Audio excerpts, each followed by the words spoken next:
Mr. Beer. Thank you very much. Can I start with some general submissions? And I respectfully suggest you should determine these motions on the basis of the following 7 principles. Firstly, that it is for you to determine the motion insofar as it relates to you. It now seems to be accepted that that is the case, i.e., you should determine the motion insofar as it relates to you, rather than the approach previously taken, namely of going straight to the Court of Session, bypassing you, and asking that court to determine whether you were apparently biased. That was wrong-headed for the reasons set out in my written submissions. Now, this, of course, does not prevent any court participant from challenging the decision that you make by way of judicial review. I'm so sorry, I've been asked to pause for a second. Problems with the audio, apparently. I see that the transcript is not functioning.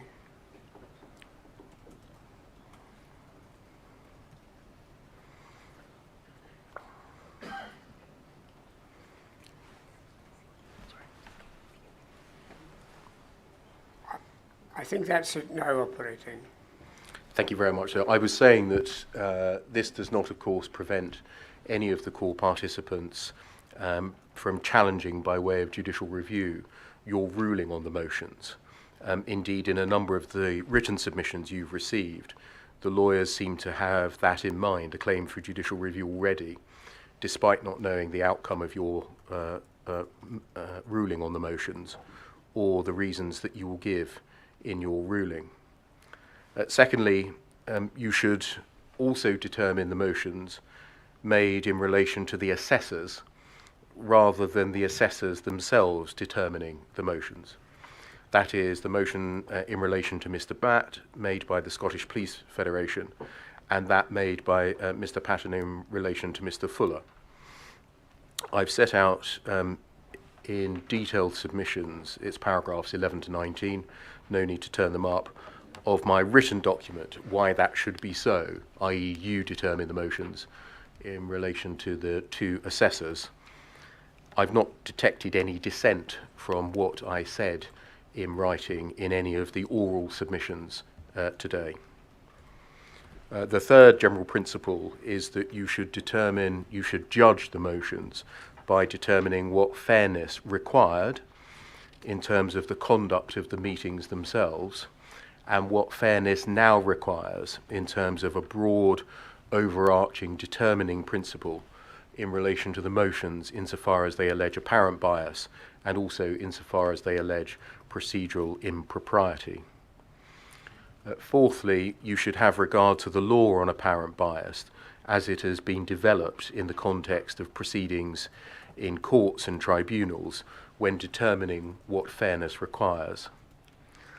Fifth, you should not seek out the tenets of natural justice, including the principle of the right to be heard, and then work out what those tenets mean in the present context. They have grown up in a very different context. Sixth, you should have regard to the special nature and features of inquiry proceedings, which I've suggested for detailed reasons in the written submissions are sui generis. Seventh, you should pay close regard to the approach taken in comparable inquisitorial and public inquiry proceedings, particularly the approach taken in relation to meetings with those who are bereaved or in a similar position to the bereaved as a result of the event or events being examined, in determining how a fair-minded and informed observer would regard the conduct in issue here. I've set out detailed submissions over the course of some 50 pages supporting each of those propositions, and nothing's going to be served by me now repeating them. So instead I propose to concentrate on a small number, I think there's about half a dozen of them, of issues where core participants have made submissions today or have lodged further materials in the last couple of days that affect the points that I have made. So the first of them is the Federation's reliance on Section 9 of the Inquiries Act 2005.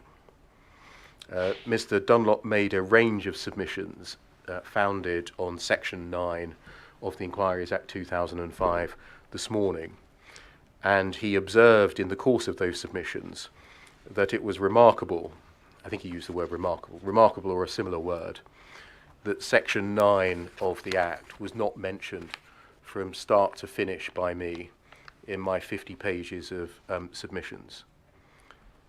Can we turn up the blue folder, please?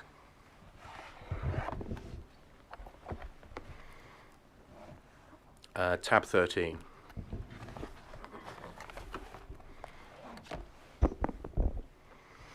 Page 127.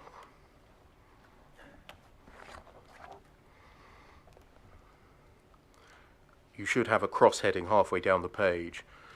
Scottish Police Federation submissions, Section 9 and Section 17 of the 2005 Act impose the same requirements as were, quote, laid down in candour. You'll see that over the course of paragraphs 27, 28, 29, 30, 31, 32 and 33, I not only mention but address in detail the reliance on Section 9 of the 2005 Act. So far from not mentioning Section 9 from start to finish in 50 pages, I gave 7 paragraphs over to it.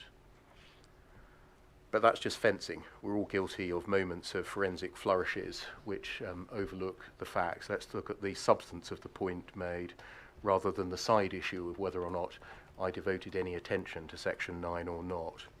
You should have Section 9 in your bundles. It's in the grey bundle and it's right at the back.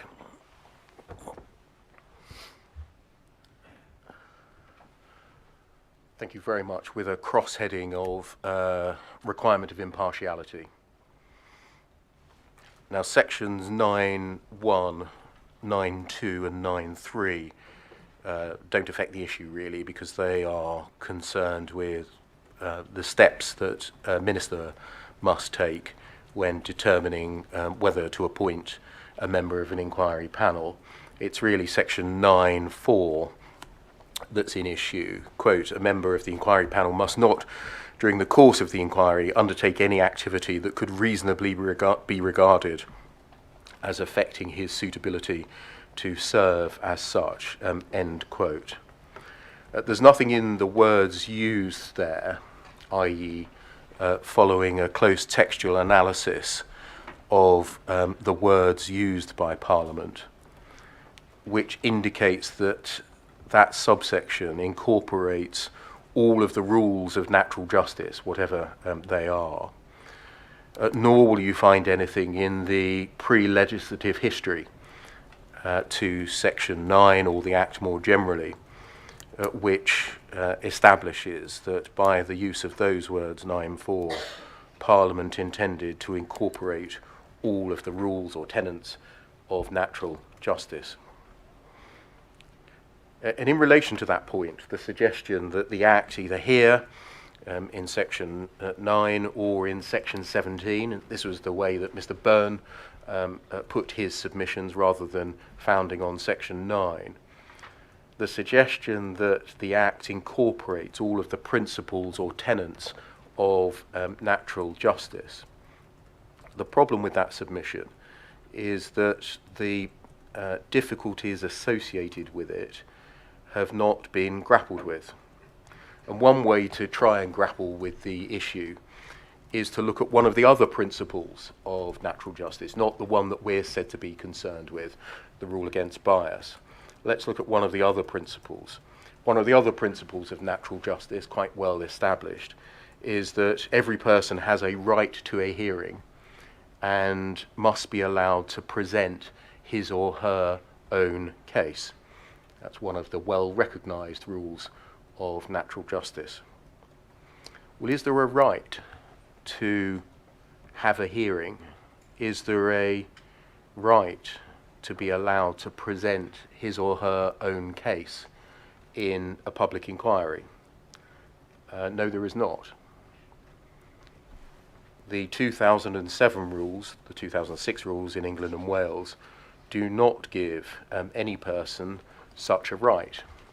They restrict the rights of all people in a number of ways, so as to extinguish the right, as the principle of natural justice would have it, through restricting who can be called participants, by preventing anyone from presenting a case, and by not allowing, as of right, any call participant to ask questions.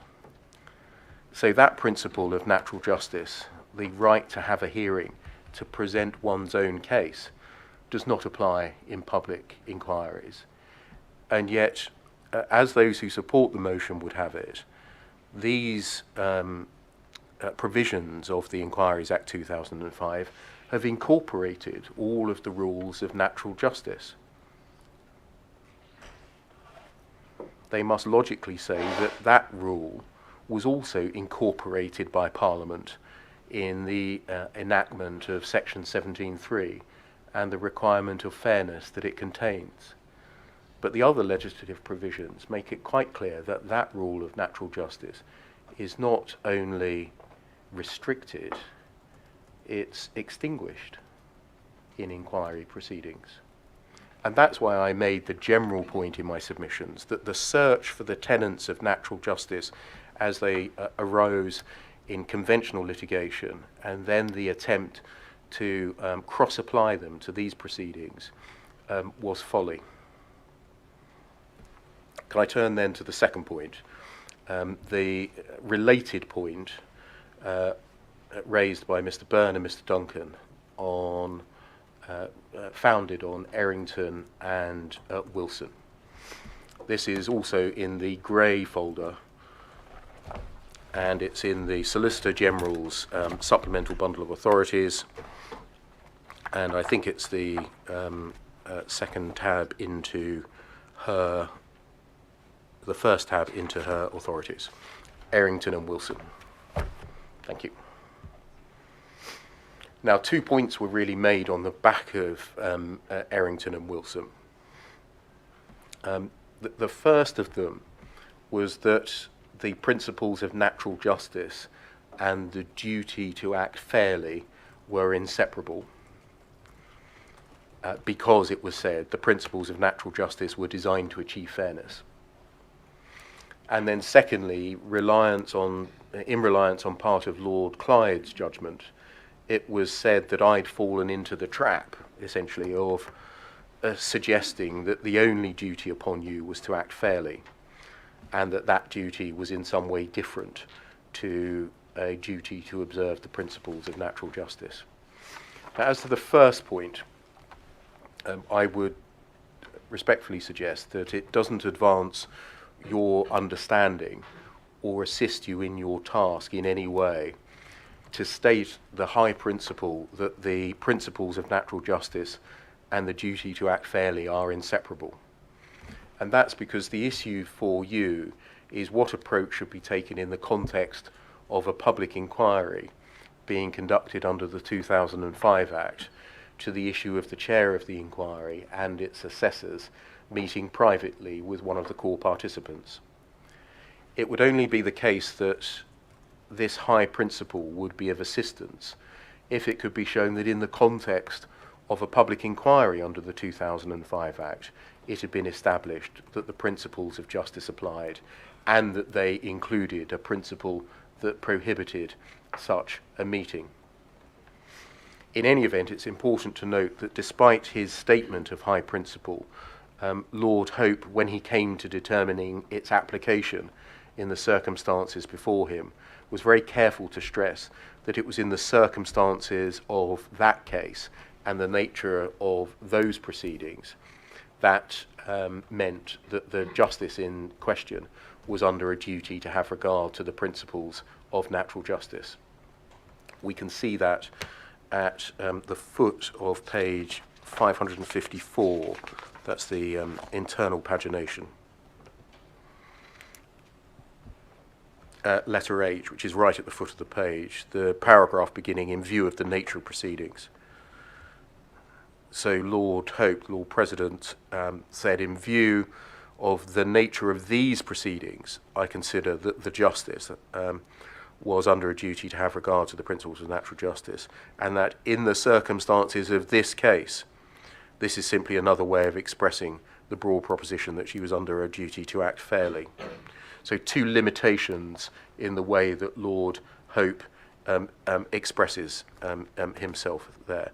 The nature of these proceedings and in the circumstances of this case. Even when Lord Hope came to express the high principle, he then expressed it in the context of the case before him. We can see that at over the page at 555 B onwards.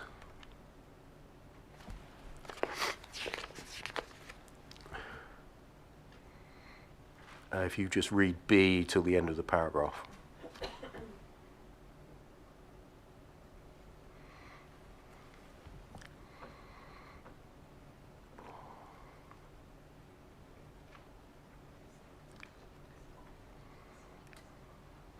In particular, the sentence, in my opinion, it is sufficient for the purposes of the present case to say that the duty to act fairly, which the second and third respondents admit, and the duty to act in accordance with the principle of natural justice, which the petitioner avers, are different ways of expressing the same thing.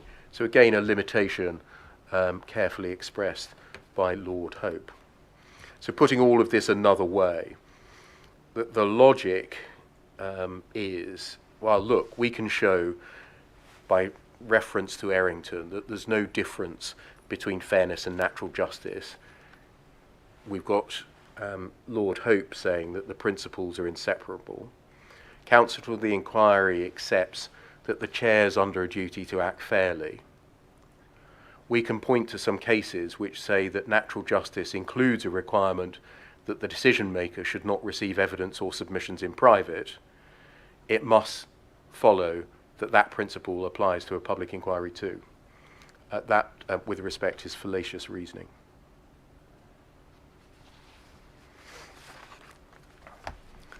You'll recall that the second point that it was sought to make on the back of this was that in reliance on Lord Clyde's judgment, I'd fallen into a trap of suggesting that the only duty on you was to act fairly, and that was in some way different to the duty to observe the principles of natural justice. I would cross-refer you to paragraph 30 of my submissions, no need to turn them up, volume 1 blue, page 127, where I begin to mention authorities which set out the principle that what fairness requires is always fact-specific and context-specific. There's a rich seam of authorities that establish that proposition. Can I turn to my third point? And that is the point made about the difference between these proceedings and adjudicative proceedings. And the Solicitor General makes a different point, founding on a passage in De Smith on judicial review.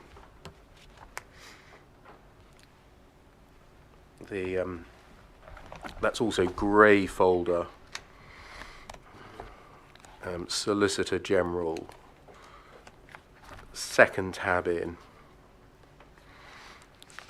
and then it's 3 pages from the back of that tab.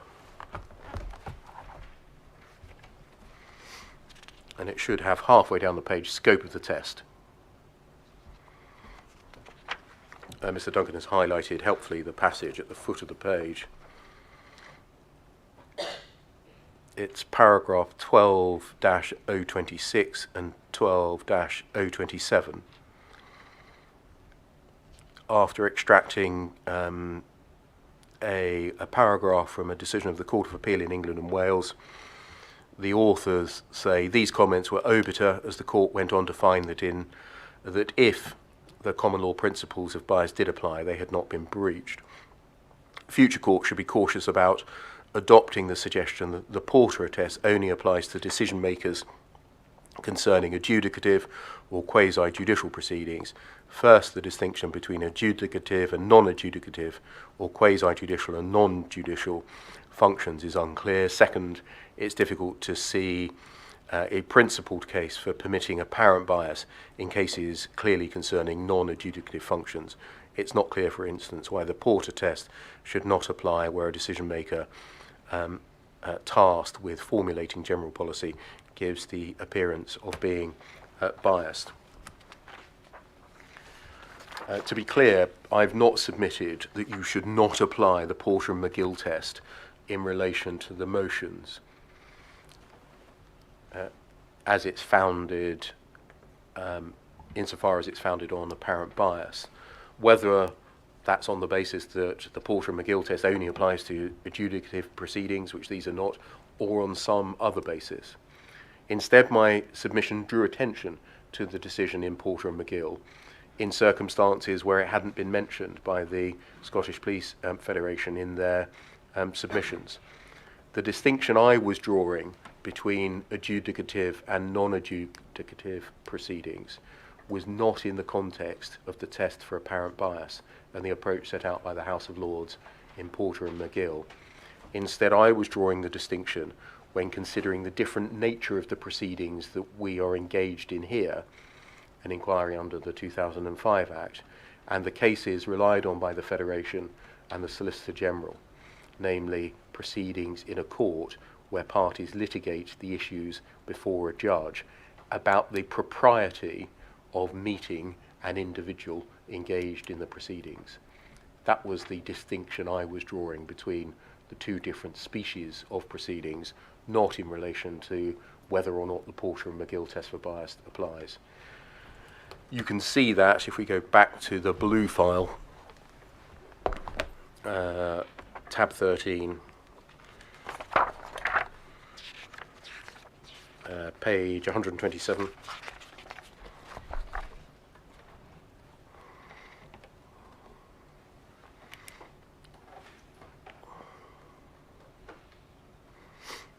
In fact, I'm just going to list these paragraphs out for your notes there, rather than taking you to them. The distinctions I was drawing between adjudicative and non-adjudicative proceedings are in paragraphs 29, 93, 99, 133, 135 of my submissions. That's the distinction I was drawing about the propriety of meeting people or communicating unilaterally with people, not about Porter and McGill. Fourthly, some reliance has been placed upon the decision of the Sheriff Principal in the case of Warren Fenty. This means I think we're going to have to delve into the red files, and that's tab 18 of volume 3A.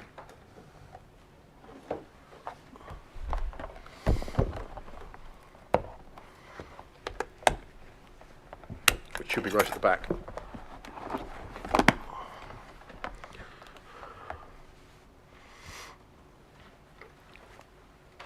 You haven't, I think, looked at this so far, but what seems to be said is that the Sheriff Principal did not accede to a motion to recuse himself,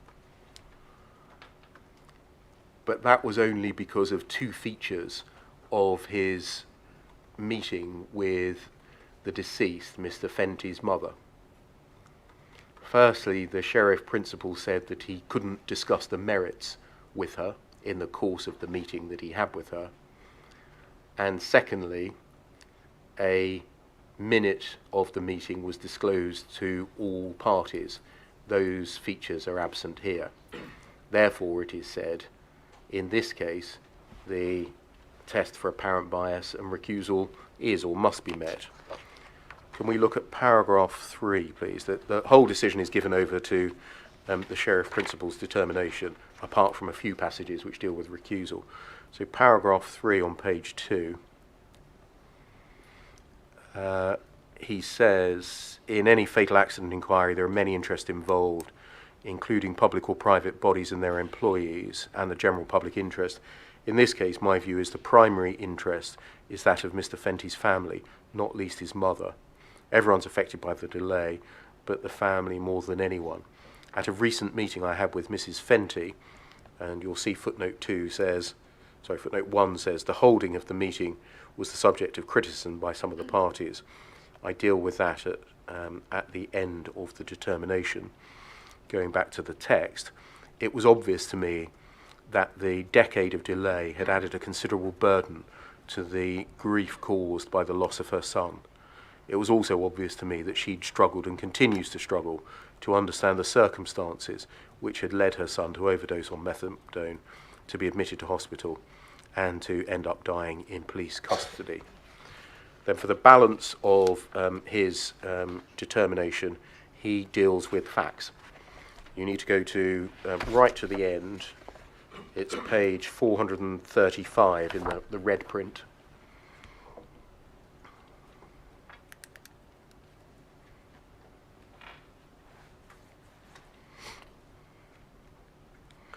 Picking up at paragraph 72 under the heading Meeting with Mrs. Fenty. Some parties' representatives were critical of my decision to meet Mrs. Fenty without the other parties being present, such that a motion to recuse myself when the inquiry was made. I refused it. I, of course, readily accept that the judicial officer should not meet parties in private without the attendance of all. That's a basic rule of natural justice. I also, of course, readily accept that justice must be seen to be done. In other words, the perception of a reasonable bystander must be taken into account. However, the situation here was unprecedented. All parties were affected by the unconscionable delay. But as I've already said, I considered that Mrs. Fenty had been hit the hardest.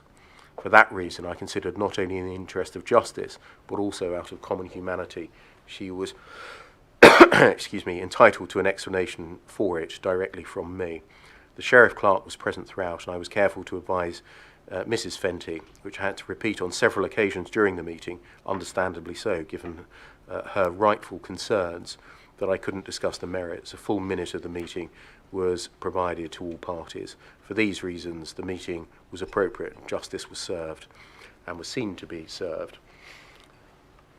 So the suggestion seems to be that those two features, him saying to her, I can't discuss the merits, and the minute of the meeting was disclosed to parties, are absent here, and so the submission has gone. How much stronger this case must be for recusal. That involves a logical fallacy in reasoning. To be specific, it's the fallacy of a false analogy. A and B were present in this other case. They are absent here, and therefore the outcome must be different. You will wish to consider the usefulness of the value of relying on the first instance decision of a sheriff, albeit he was a sheriff principal, in reaching your conclusions here. More than that, you may wish to consider the points that I've already made that distinguish this case still further from a sheriff conducting an FAI. The giving of powers to the sheriff conducting the FAI, of all of those powers that he or she would have for the purposes of the discharge of the sheriff's jurisdiction and competence in civil proceedings. That's section 19.1 of the 2016 Act, and the application within an FAI of the rules of evidence which apply in the sheriff's court when normally conducting civil proceedings. That's section 23 of the 2016 Act. It doesn't assist to say that in this inquiry, one of the reasons or the purposes for the conduct of the inquiry is to replicate or to encompass that which would have been undertaken in a fatal accident inquiry. That doesn't make these proceedings like a fatal accident inquiry. When judging what the proceedings are like, what is their type, what is their species, one must look to the instruments that govern them. In that case, the 2016 Act, in our case, the 2005 Act and the 2007 rules. The Solicitor General drew your attention to Rule 2.2 of the Fatal Accident Rules 2017, which state that an inquiry, an FAI, is inquisitorial and not adversarial. But you may consider that that does not assist much in the present debate, given that it remains the case that an FAI has many of the powers which mean that it looks and feels like court proceedings. I've mentioned them already. And the simple statement that an inquiry is inquisitorial and not adversarial says nothing about the powers that it has, which make it look and feel like a court, which are absent in these proceedings and, as I pointed out, are absent in coroner's inquests. Can I turn fifthly then to the George Lowe decision, which was relied on by Mr. Byrne. Again, supplemental authorities, grey volume, please.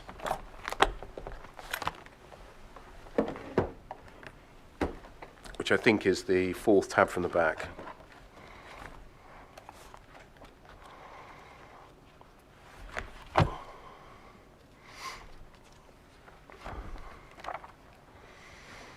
Just some things to note before we get into the decision itself.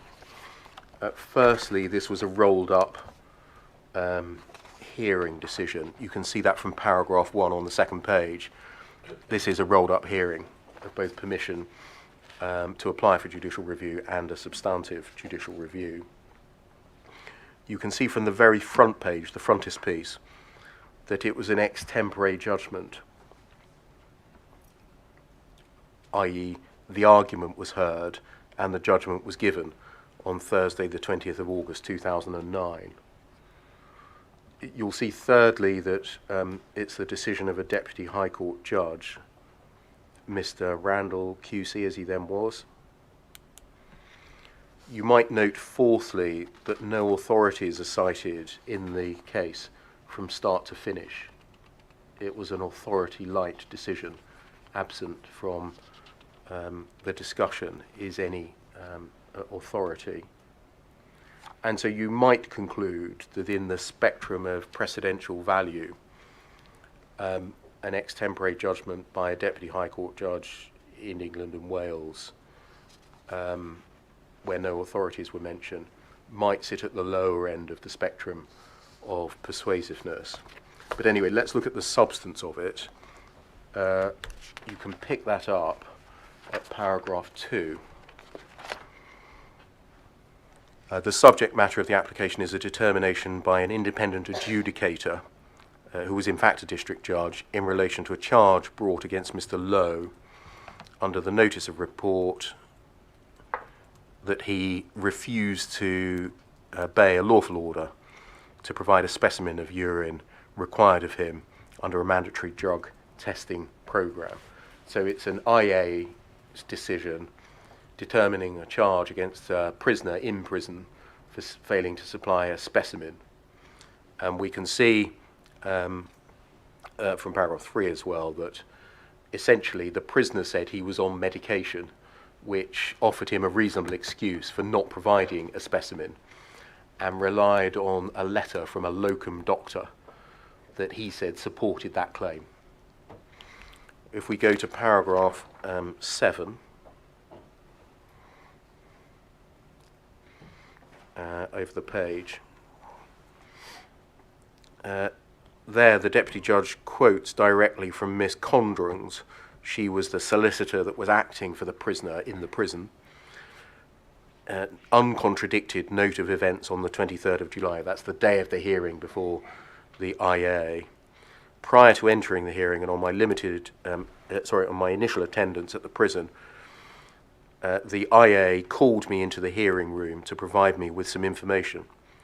The IA stated that on his arrival at the prison on that day, he had spoken to the prison doctor, Dr. Duncalf, and Dr. Turner, who had provided information to him about Mr. Lowe's medication. And then this, Judge Morgan, that's the IA, informed me that the letter that had been provided by the healthcare department was inaccurate, and that the locum doctor should not have provided this information. I stated I'd require the doctor's attendance, either Duncalf or Turner, to provide these details within the hearing and explain why this inaccurate information was provided. Then if we look at paragraph 9 of the judgment, about 8-10 lines in, beginning of with the word secondly. Here the prisoner was arguing in the administrative court that what had occurred gave rise to the suggestion of bias.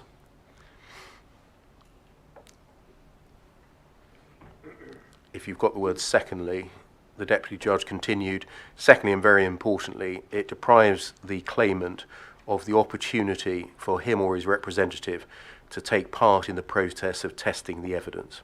What the judge is saying is that the judge having a meeting with the witnesses beforehand had that effect. And then that is indeed what happened here, because the passage from the note I have already quoted twice uses the word inaccurate to describe the short form of letter provided by Dr. Turner. And so what the court was concerned with, what the deputy judge found, was that the adjudicator had actually formed a view on the critical issue in the case, whether the medication that had been provided to the prisoner gave him a reasonable excuse for not providing a specimen. He, the IA, had said that that information was inaccurate and ought not to have been given. So that was the IA expressing a view on the substance of the matters. It's not a record of him saying, this is what the doctors told me. I.e., this was a case not of risk of bias. As the deputy judge said, the risk had actually come to pass.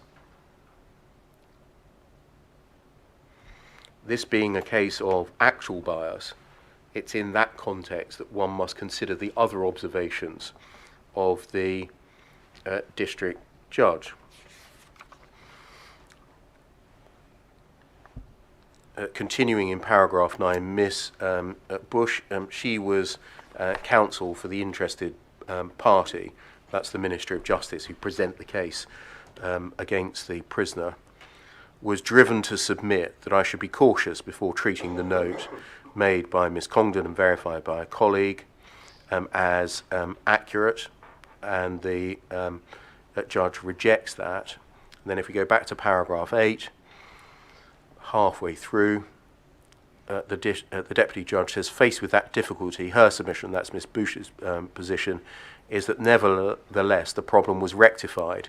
She puts that on two bases. First, the adjudicator told the claimant solicitor that he'd done this, and secondly, that the hearing did proceed with what the claimant solicitor then expressed herself as wanting to happen, namely one of the doctors would give evidence to be cross-examined. And the deputy judge goes on to reject those 2 points as being points which saved what had happened, because this was a case of actual bias. The judge had met witnesses outside of the hearing and had expressed a conclusion to one of the parties, setting out exactly what his view was of the position. The healthcare department's information was inaccurate. The locum doctor shouldn't have provided it before the hearing had commenced.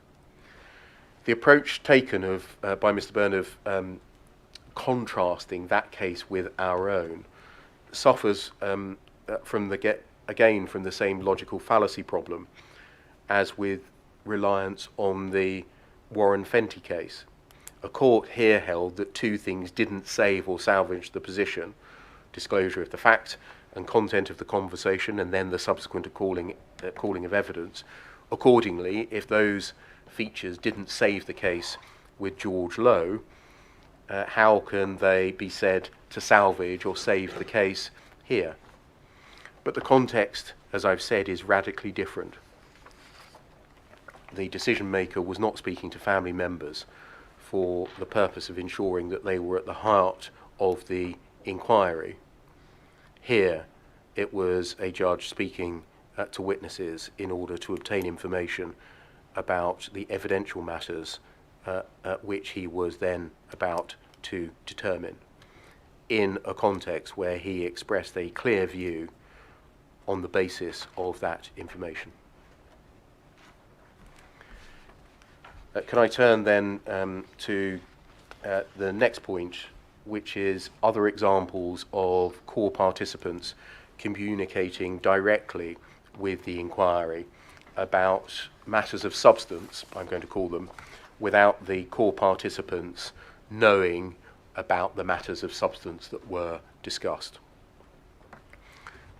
You'll see, sir, in my submissions I've made a series of points about what distinguishes these proceedings from court or tribunal, i.e. litigation proceedings, and have submitted that it will be right for you to take these distinguishing features into account in both assessing whether it was a procedural irregularity or procedurally unfair to meet with the families in the way that you did, and when determining how the fair-minded and informed observer would view those meetings for the purposes of determining whether the test for apparent bias is met.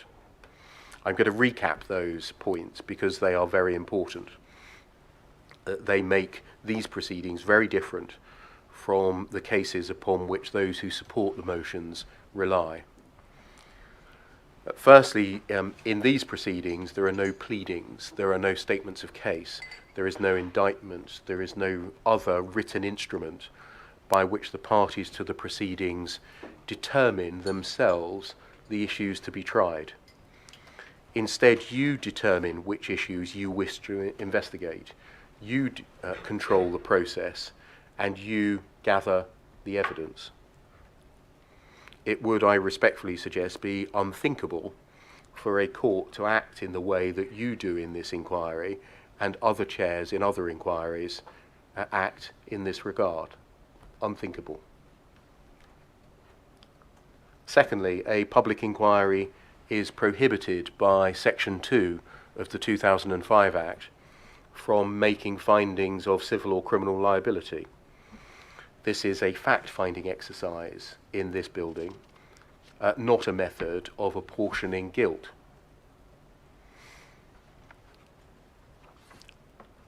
Mr. Byrne has placed before you some extracts of the 2014 House of Lords Committee on the Inquiries Act about how the findings of an inquiry may affect or even ruin reputations. 2 points of that about that and the reliance on Article 8 earlier. Firstly, that does not change the legal character and status of these proceedings. And secondly, the passage upon which reliance was placed was about the importance of allowing legal representation. And no one can accuse the police officers engaged in this inquiry of being underrepresented. I would suggest that it would be unthinkable for a court to decline to make findings of criminal or civil liability, unlike in these proceedings. Unthinkable. Thirdly, this inquiry, like all inquiries under the 2005 Act, is not bound by the rules of evidence that apply in legal proceedings. It makes the whole character of the proceedings very different. Their formality and the extent to which the norms which have grown up in legal proceedings in which the strict rules of evidence apply cannot be read across to these very different proceedings.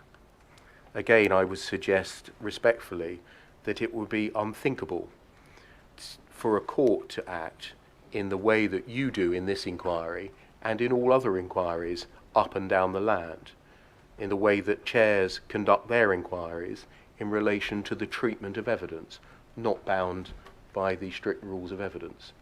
Unthinkable. Fourthly, this inquiry, like all inquiries under the 2005 Act, is not required to adopt a standard of proof.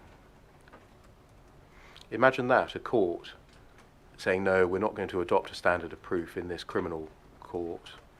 We're not going to adopt a standard of proof, the balance of probabilities, in this civil context. It would be unthinkable for a court to decline to adopt a standard of proof. unthinkable. Fifthly, in this inquiry, we receive documents from the core participants and decide which of them to disclose to the core participants.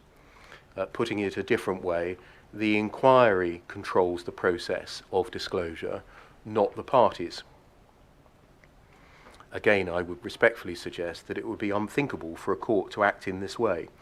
Please, parties, you send your documents in to me, the judge, and then I'll decide which documents to give to this party or to that party, or whether to give any disclosure back at all. Unthinkable.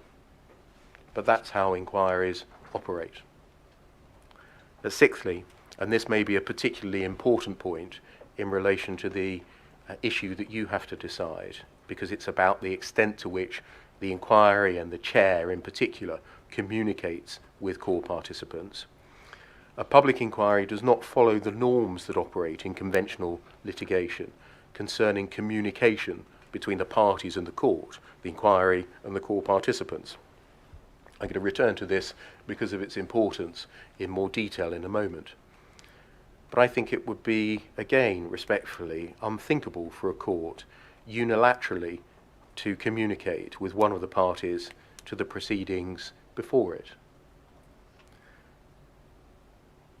And lastly, seventhly, the way in which the inquiry adduces its oral evidence is quite unlike, is very different from the approach taken in conventional litigation.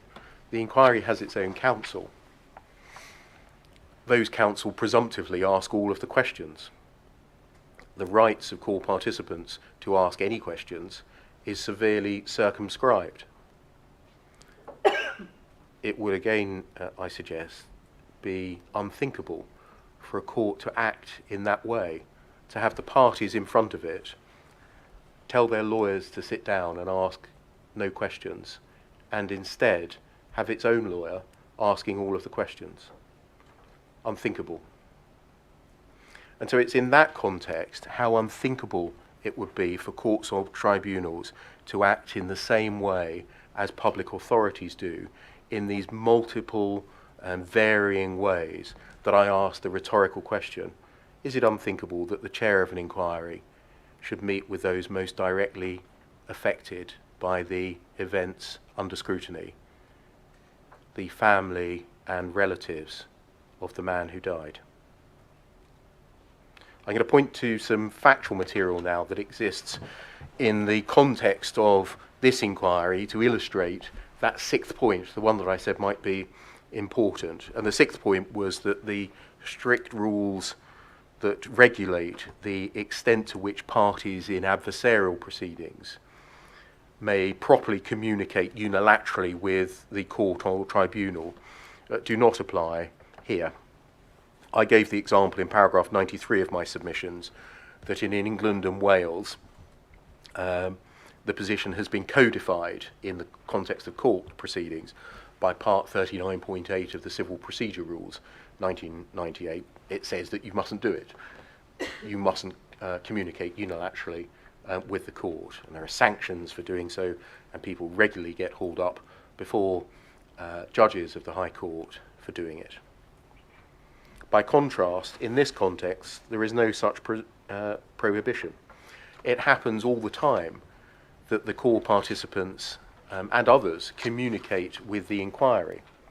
And by the inquiry, I mean both the inquiry legal team and the chair, on a unilateral basis, without copying any of the other parties into their correspondence, or indeed informing the other parties in the proceedings, the other core participants, that they were intending to communicate unilaterally with the inquiry, or had done so, or even summarising their communications.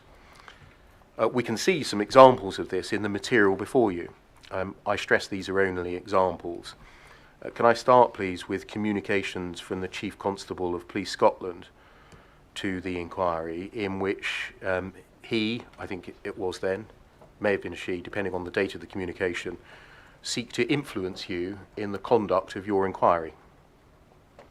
Can we turn up volume 4, that's purple.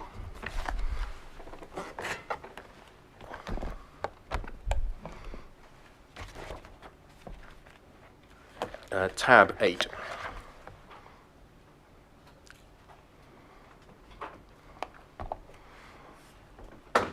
And it's page 18. You should have, I hope, a letter of the 15th of September 2021. And you'll see that it's a letter from the Solicitor for Police Scotland, the Head of Legal Services, to the Solicitor to the Inquiry. And just to introduce the letter, the context here is all about the procedural issue of disclosure of material to the inquiry, and in particular, the disclosure of material that Police Scotland claimed was sensitive material. You'll see in the bold heading on page 18 at the top in capital letters, Police Scotland say that this letter is for the urgent attention of the Chair, the Right Honourable Lord Brackadale. And you'll see underneath it says inquiry into the death, ... disclosure of sensitive material. And then the first paragraph of the letter, I shall be obliged if you would place this letter before the Chair and confirm when this has taken place. So the bold heading at the top is Police Scotland requiring this letter to be placed directly to you. This isn't to the legal team, this is for you. This is the Chief Constable Solicitor writing just to you. And that's emphasised in the first paragraph. And then you'll see, you can read this in your own time, sir, Police Scotland make representations about an issue of substance. This isn't run-of-the-mill correspondence between lawyers, Police Scotland lawyers and the inquiry's lawyers. They make representations to you, submissions to you, on an important issue as to the way that the inquiry should be run.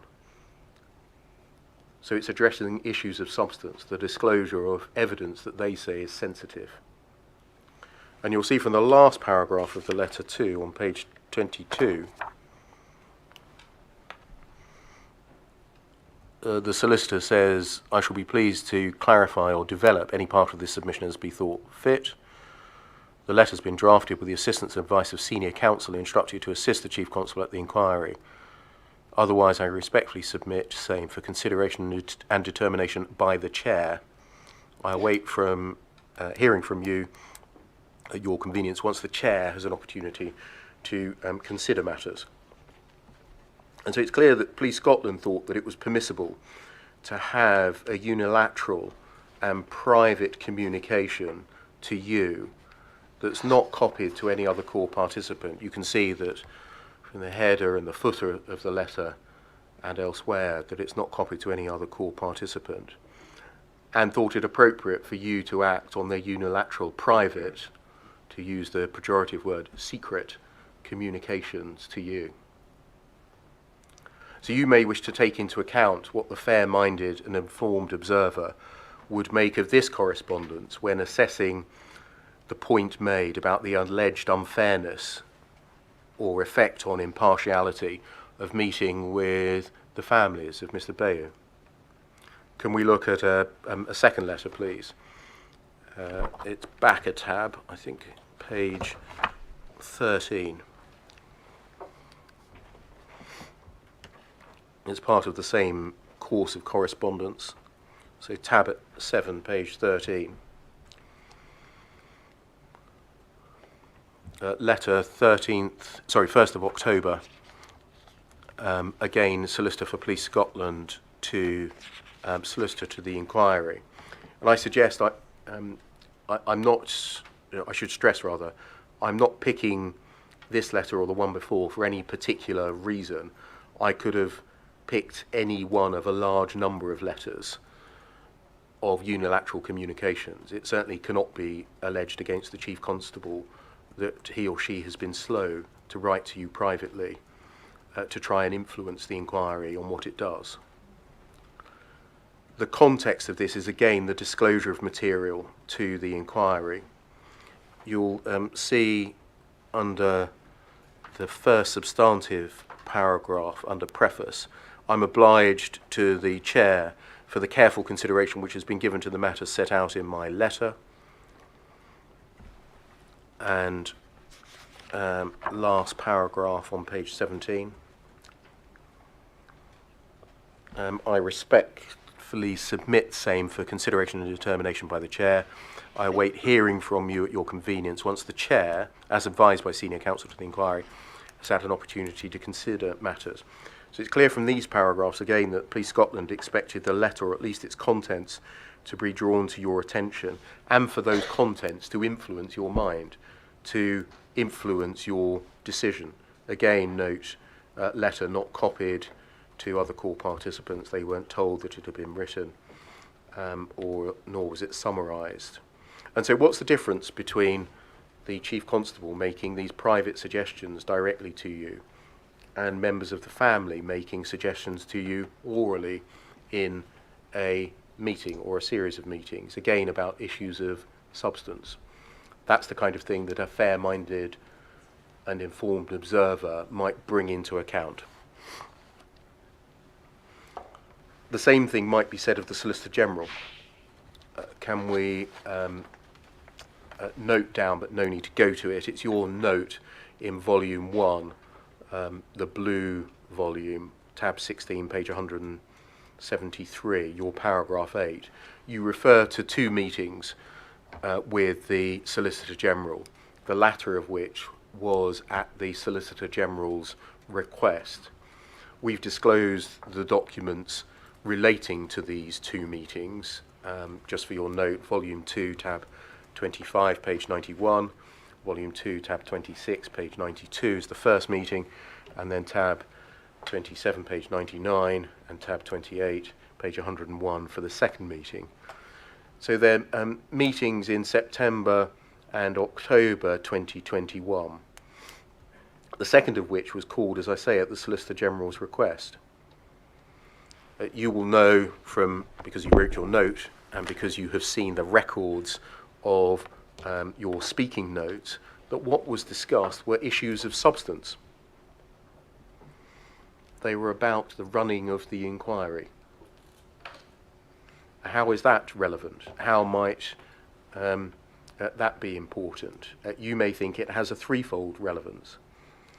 Firstly, it might go to the point I've sought to stress in my written submissions, namely that none of this is unusual in the context of a public inquiry, i.e. communications directly with the inquiry and with the Chair. Police Scotland have been doing it. The Solicitor General has been doing it.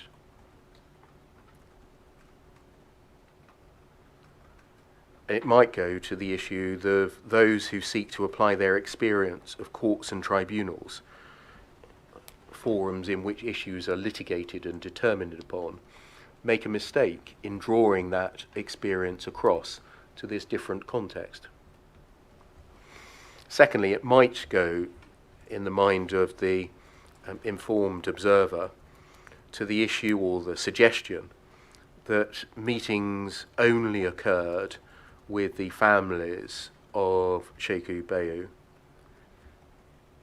and that points towards apparent bias, because, so it was said, these were the only meetings that happened. And so the question was asked, how come they got differential treatment? And thirdly, it may go more broadly to the information that the fair-minded and informed observer would bring into account in assessing whether or not the test for apparent bias is met. Mr. Duncan sought to draw a distinction between the 2 meetings with his client, the Solicitor General, and you, on 2 bases.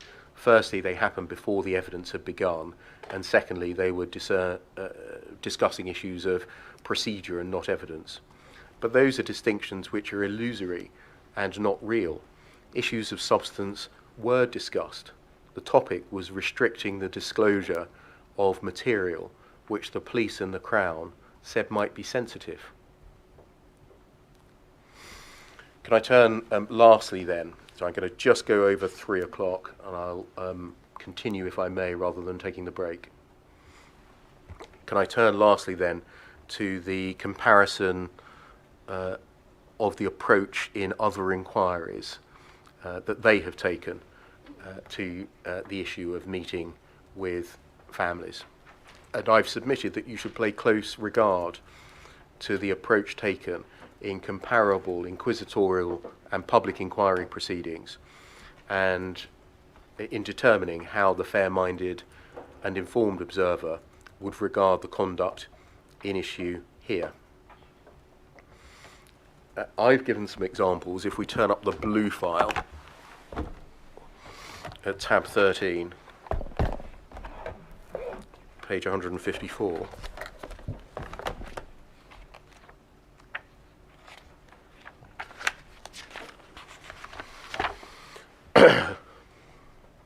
At paragraph 103 onwards, I say, although doubtless other examples could be identified, the following inquiries are of note. And then I explain what has happened in some other inquiries concerning meeting with families: the Nottingham inquiry, the Omagh bombing inquiry, the Scottish COVID-19 inquiry, the Southport inquiry, the Lampard inquiry. Miss Mitchell has additionally placed before you some material that you might regard as important and which supplements the examples that I have given. If we turn that up, it's in her supplemental materials in the grey file. I think it's 3 tabs from the back.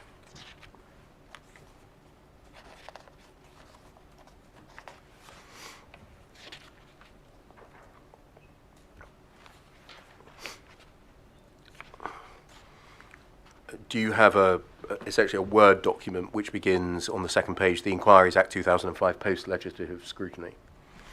Thank you. You may consider that this material is relevant in 2 respects. Firstly, in assessing whether it was a procedural irregularity or procedurally unfair to meet with the families in the way that you did. And secondly, when determining how the fair-minded and informed observer would view those meetings for the purposes of assessing whether the test for apparent bias was met. So just so that you know, although she's kindly produced this in a very economical form as a Word document, you should know a bit of context about it. So it was a select committee of the House of Lords. It was reviewing the operation of the Inquiries Act 2005 just under 10 years in. You can see all of this, and I think you've turned over to the next page. You get all of that from the next tab. That's in fact the front page of the document that Miss Mitchell has put before you. Do you have that? The one with the House of Lords portcullis symbol on it. And so that gives you all of the background material to date and authoritatively identify what you're being provided with. It's a House of Lords paper, HL paper 143. It's a report of the session 2013 to 14, and it's published on the 11th of March 2014. So that's the context. If we go back to Miss Mitchell's document, she's read to you paragraph 240. And I would highlight the following. And again, I realise the irony, perhaps me of all people in this room, telling the people in this room that the first witness that's cited was Lord Cullen, later the Lord President. Have you got 240?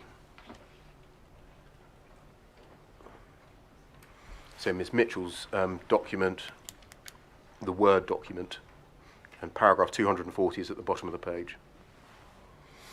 It's 3 tabs in the back.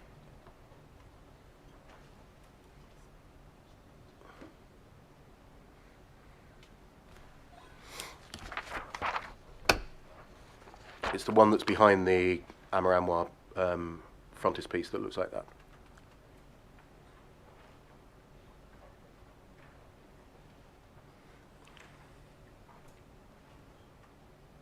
Brilliant. So we're looking at paragraph 240 at the foot of the page. and the committee said some inquiry chairman met witnesses in advance. Lord Cullen explained as follows. I suspect we perhaps don't have that, although I have seen it before today, so you can just read it. And I can pick it Yeah, up so the later. committee said some inquiry chairman met witnesses in advance. Lord Cullen of Whitekirk explained the value of this. Quote, certainly I find it helpful to have meetings with the bereaved and possibly the injured, mostly the bereaved, before the inquiry gets going, so they have a chance to see what I'm like and they can put questions to me and we can discuss how the inquiry is going to be carried out. I was ironically telling you who Lord Cullen was, later Lord President of the Court of Session, who chaired 3 public inquiries.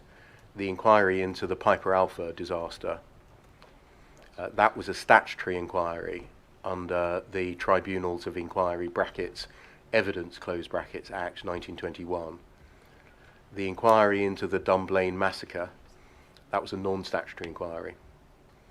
And the inquiry into the Ladbroke Grove rail crash, that was also a statutory inquiry under the terms of Section 14 of the Health and Safety at Work Act 1974. So that's the first witness that this committee relies on. The committee carries on. Lord Gill agreed. Again, with irony, I remind you that Lord Gill, at the time, the Lord Justice Clerk, conducted the ICL inquiry, which was an inquiry under the Inquiries Act 2005, i.e. the very same instrument that you're conducting your inquiry under.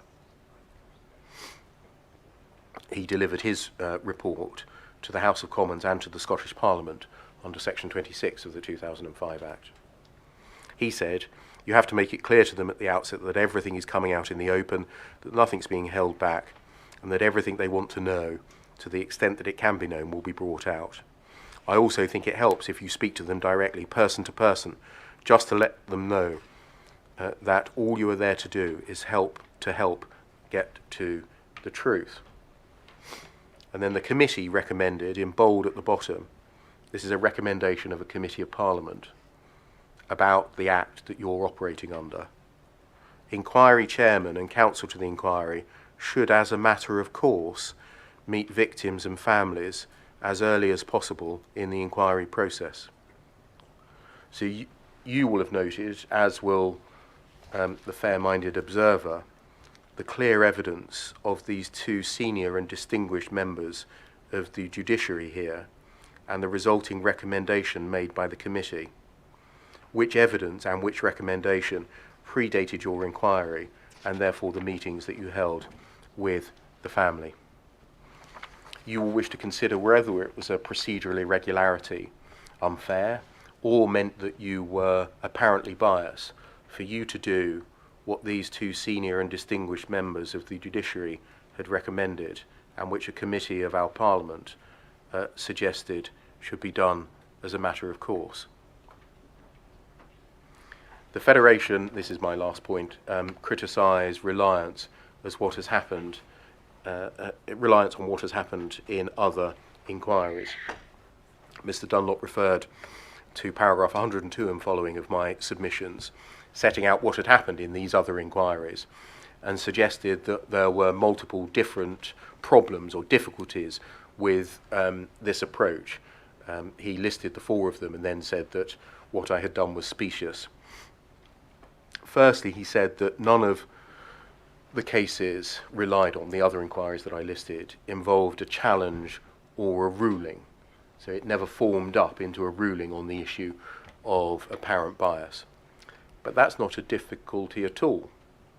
These clear, consistent and repeated examples of chairs meeting privately with the families of those most affected by the events the inquiry is examining are not placed before you, as I'm sure you all appreciate, because they have some precedential effect. It's the conduct in question and the effect that it would have on the fair-minded and informed observer that this clear and consistent practice would have that is relevant, not because there's been rulings which affect or should bind you. Secondly, he said that it follows from the fact that I'm able to give all of these examples that the meetings were not or couldn't have been held in secret, because I'm able to mention them, and were thereby tolerated by others. Whereas here, he said that the core participants had no idea what had been going on. The meetings were secret. You will have read the underlying materials that I have placed before you, which are cross-referenced by footnotes to each of paragraphs 102 to 121, and you'll see what little was revealed by each of those inquiries in each case about what had happened at the meetings. We don't have the equivalent of the minutes of the meetings which you have disclosed. But what we can see is that, for the most part in each case, it was revealed after the relevant meetings had occurred that the meetings had occurred, not beforehand. There was no question of the meetings being tolerated. As much has been revealed about what was discussed in those inquiries as it had in this inquiry before the present hearing and the disclosure for the purpose of it. Thirdly, it was said that if it suggested that a stamp of legitimacy has been placed on this practice, i.e. what you've done had been done by many other chairs in other inquiries, that doesn't affect the substance of the issue. It just means that many other inquiries have been doing the wrong thing as well. But that doesn't begin to engage with the issues that these other inquiries raise, the clear and consistent practice that has been undertaken. Still less does it engage with the recommendation of the House of Lords Subcommittee in its 2014 report on the Inquiries Act 2005 on best practice.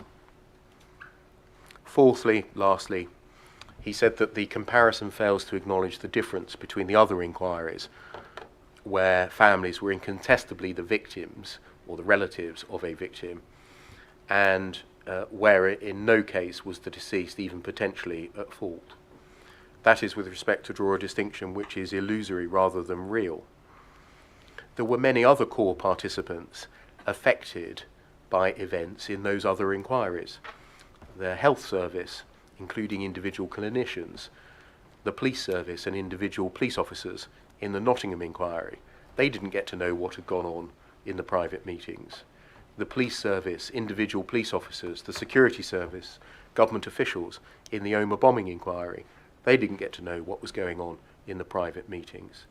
The police service, individual police officers, the education service and individual members of it in the Southport inquiry, they didn't get to know what was going on.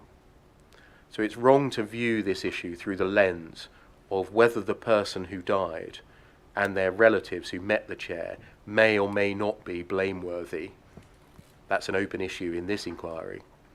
In all other inquiries too, there are disputes between the families who adopt one view on the issues and the institutional and core participants who may adopt a different view. One group of people are being seen by the chair, the rest of them are not. Those are my submissions, sir. Thank you. Well, I shall take time to consider the submissions and give a written decision in due course. The inquiry will now adjourn.